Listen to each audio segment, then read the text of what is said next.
Welcome, everybody, to this Clarissa Shields, Savannah Marshall preview edition of Chicks with Dig. I am your host, Matt DiGelinardo.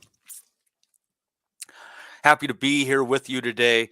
Did this show a while back, thinking the fight was going to happen, and never did, of course. So here we are doing it again.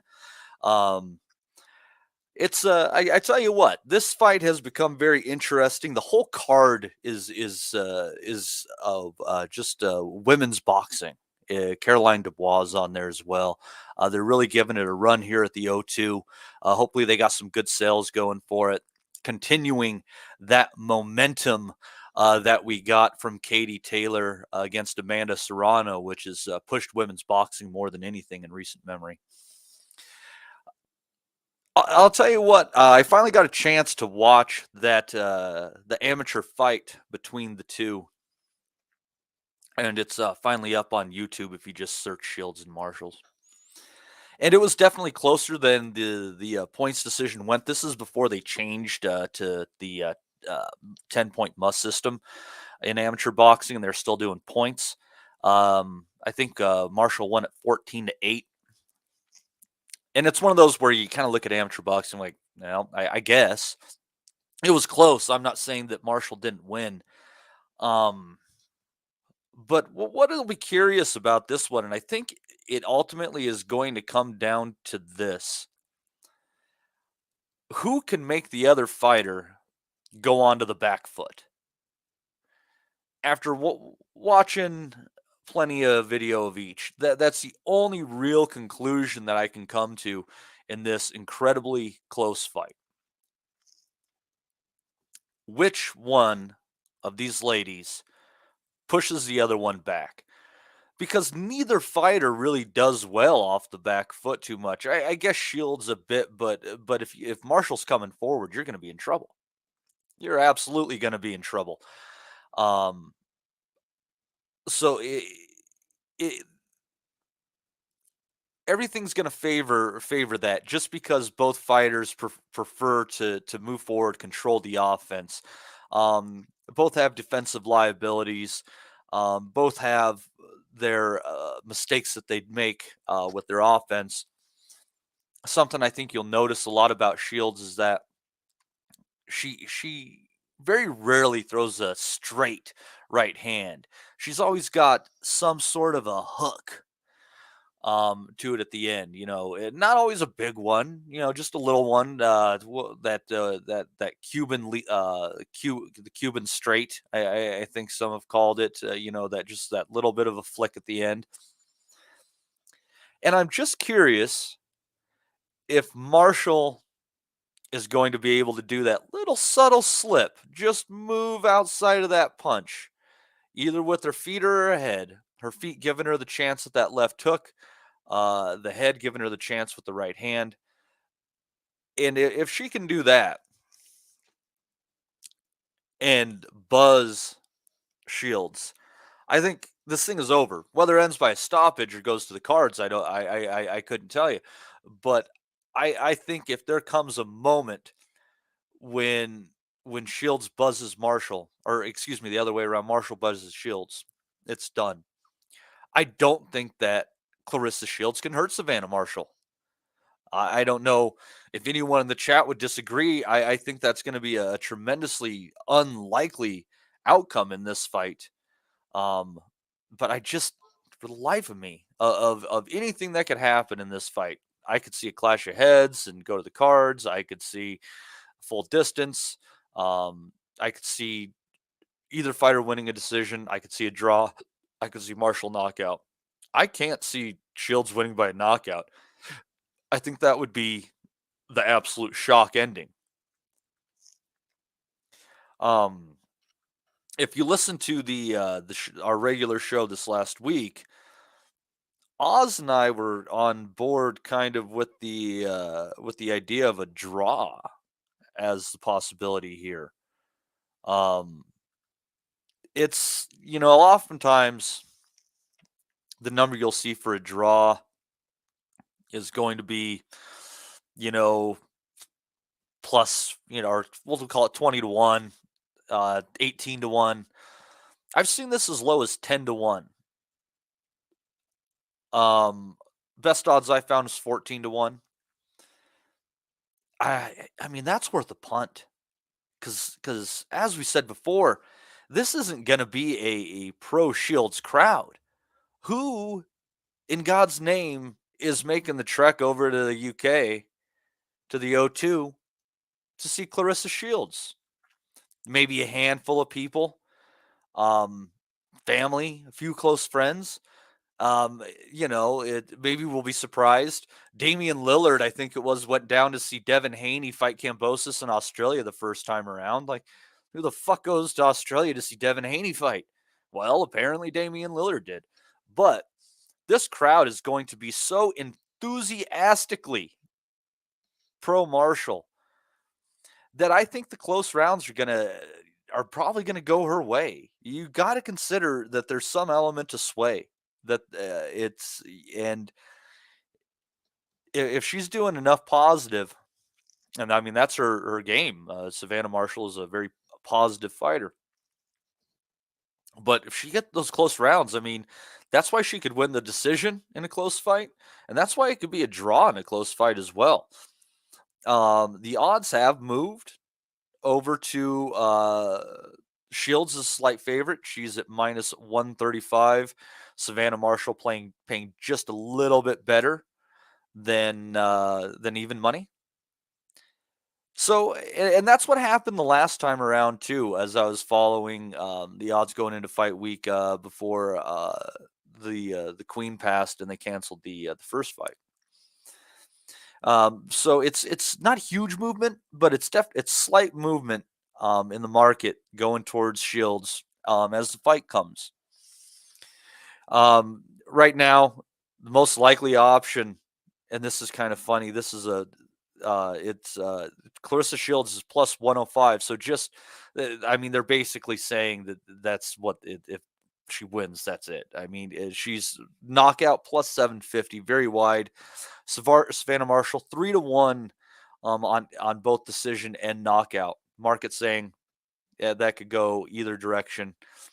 Like most women's fights, the over under it's at 8.5 rounds, weighted minus 340 on the over. So this fight definitely they're thinking it's going a distance fight. Marshall gets a lot of stoppages, first few rounds. God, that would be a shock to see her get Shields out of there that early. If it does happen, I think it's going to happen late, and it's going to be a breaking of will and spirit as much as a physical thing. So I still feel myself that I think Marshall's just going to eke this one out. It's just the territory is too hostile. And she's not. I mean, she would have to comprehensively outland Savannah Marshall to to win wide. And I don't know that she could win 7 rounds, but if 2 of those rounds are close, you got your draw. And I think it's a fight that people are going to be arguing that Shields won, but Marshall's going to get it on the cards. That's just my hunch. Our good buddy Yimmy Yappy says he's putting a tenner on the draw. I put a 5 on the draw myself, man. I just like Oz said, it's good value and it's good. It's a close fight as far as the cards go. So we're looking forward to this one. Actually, it's a big week again for women's boxing. So it's and the only thing I really worry about in this fight, ladies and gentlemen, is that unlike with Katie Taylor against Amanda Serrano, where I think both of them have a sense of humility and they had a sense of the moment and that it was bigger than them when it comes to advancing the sport. And it's kind of almost a culmination of everything that they had put in. I mean, they sold out Madison Square Garden. It was a fantastic event. Say whatever you want about Eddie Hearn and Jake Paul, but that was a killer event, stacked to the rafters, loud. Oh man, it's a shame that that wasn't on the Puerto Rican Day Parade. Even that would have been a hell of a better event than Edgar Berlanga. Um, but I worry that Shields doesn't have that humility. You're talking about someone who trademarked GWOAT, tried to maybe, is just so incredibly full of herself. And it's not just like this quiet confidence or anything like that. It's just being totally cocky at the end of the day. I don't know if that word applies to women's sports as much, but we'll go with it. And I worry that she's not afraid whatsoever of stinking out the joint. I don't think it would bother her one bit. As long as she gets that W, I don't think she could give a shit. So keep that in the back of your minds. If she does feel the size of the moment, and she does understand how much this matters as far as advancing the sport, you could be in for a hell of a fight. Otherwise, it could be really, really boring. And I guess that's the problem. And, and as much as I love Floyd Mayweather, Floyd was never worried about making a fight unpleasing on the eyes. It didn't bother him a bit. The purists can always watch and be impressed, but casual fight fans, nah. Casual fight fans want Wilder versus Fury. You know that's the kind of stuff that they like. Um, it's a shame that more of them weren't watching. On like a night of like Baranchek versus Peta. That fight, that was for anybody. Anybody that isn't appalled by violence could get into that fight. And I just don't know that Shields is going to produce that. So it could be a meaningful fight, an interesting fight, but it could be a net negative for women's boxing because Clarissa Shields is not willing to go that extra mile. Uh, we'll see about it. Um, I don't know. Now, the other fight on the undercard, and I'm almost shifting on this one, and I almost think I made a mistake in my parlay. Well, I always make a mistake in my parlay. But I think maybe I've made a mistake on picking Michaela Mayer against Alicia Baumgardner. And that's only really, I mean, if you look at Michaela Mayer's capabilities in the ring, her skill set, how she physically lines up, I really think that you just have to say, like we did on the Sunday podcast. I think you just have to say at the end of the day that she'll box to a clean decision. That's pretty much what my hunch was.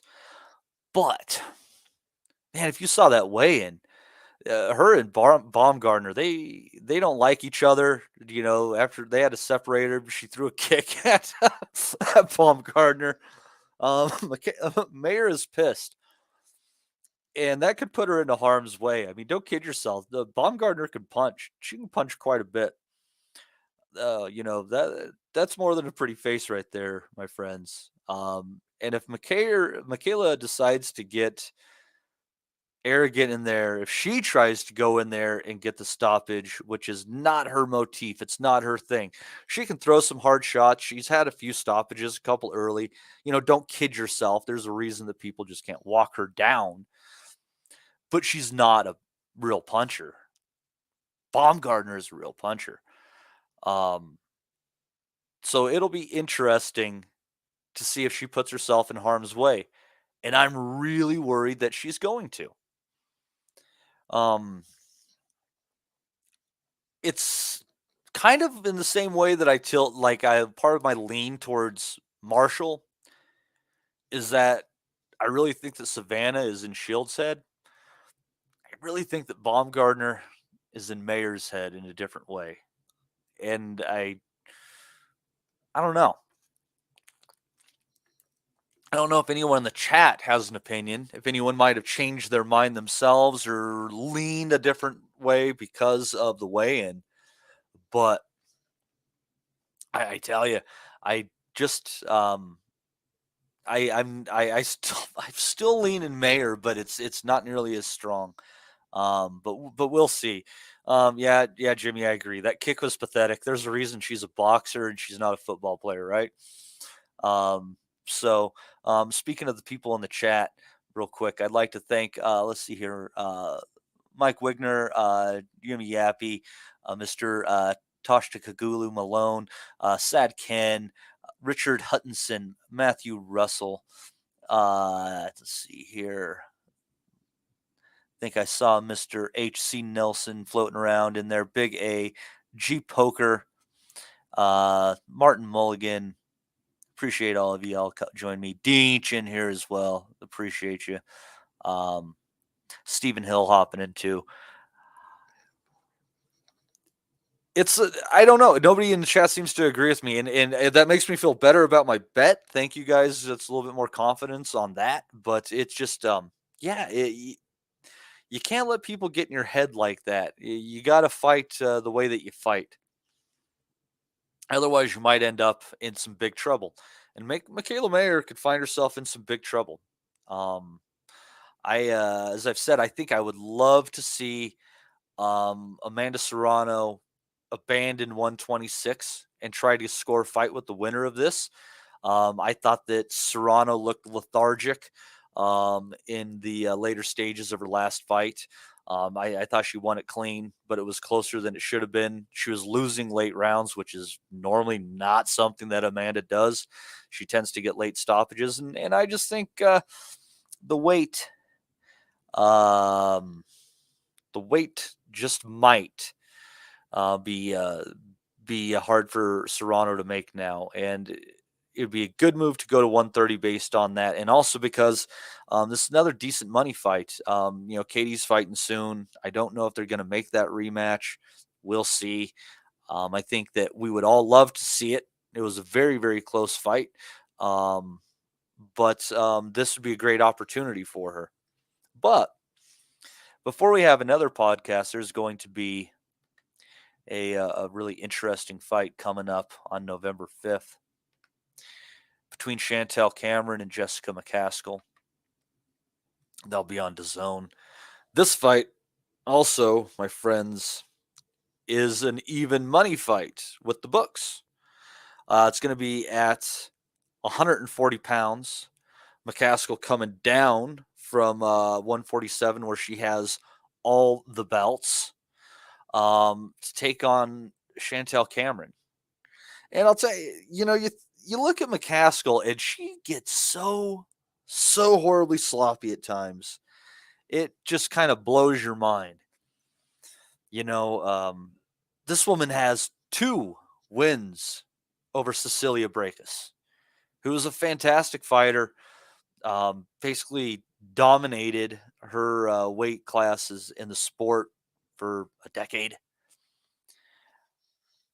and McCaskill just rained hell upon her. She throws hard to the body. She's a good puncher, good volume, great motor, but she does get really sloppy. Throws a lot of wide shots. Um,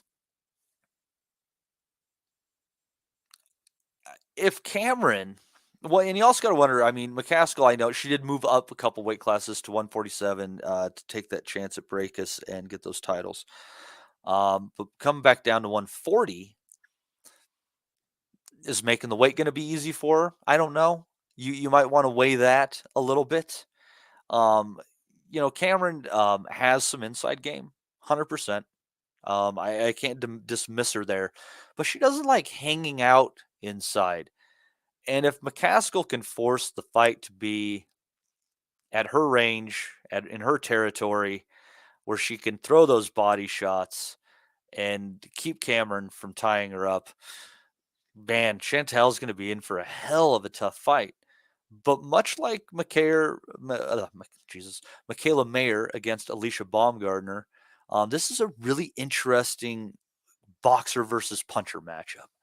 And I like this one. This is going to be, I believe, what would that be, 3 weeks' time. It's going to be the same day as Dimitri Bivol against Gilberto Ramirez. So it's going to be a good day of boxing for sure. Definitely a fight to be looking forward to coming up. As the books have it, even money. That's also where Marshall versus Shields was. It'll be interesting to see what direction that might move. It'll be interesting to see how it develops and the way people are looking at the odds of decision versus knockout. I think this will probably be a distance fight,